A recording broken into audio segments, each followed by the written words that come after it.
Brought to you by Agilus Diagnostics.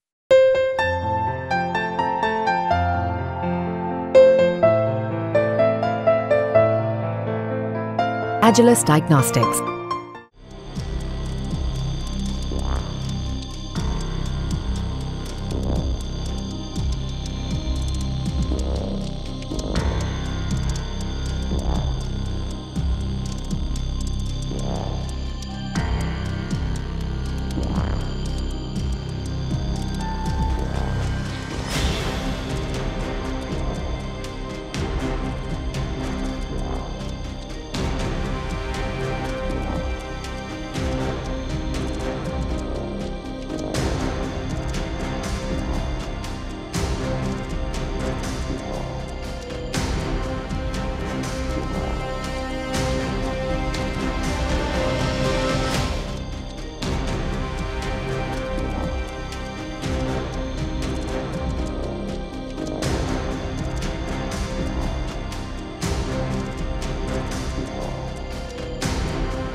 घटना आहे Vitthalwadi station पासून चालू झालेली।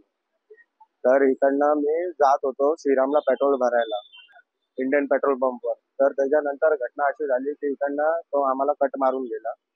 कट मारल्याच्या नंतर मग त्याच्यानंतर पुढे जाऊन आम्ही त्याला अडवलं की बाबा तू गाडी एवढा फास्ट का चालवतोय। मग तो आम्हाला बोलला की बाबा गाडी मी हळूहळू चालवतोय कारण की मला दवाखान्यात जायचंय। आणि त्याच्यानंतर मग बोलला की मला लय अर्जंट मध्ये काम आहे, हे पण मला बोलला तो। मी बोललो सगळ्यांना घाई आहे पण तू व्यवस्थित जा बोललो। माझी ऍक्टिव्हा पाडली त्या 4 व्हीलर वाल्याने। मग त्याच्यानंतर त्याला मी परत समजवायला गेलो। समजवायच्या नंतर त्याला मी अडवायला गेलो की एवढी गाडी का फास्ट चालवतोय। तर तो मला म्हणजे डायरेक्ट उडवूनच गेला। उडवून गेल्यानंतर त्याने परत मला मारायचा प्रयत्न केला। पवई पेट्रोल पंपच्या इथं त्यांनी मला मारण्याचा प्रयत्न केला। आणि त्याच्यानंतर जे पवई चौकात आहे चौक, तर तिथे त्यांनी रिव्हॉल्वर काढली होती आणि तो मला 2-3 शिव्या देत होता।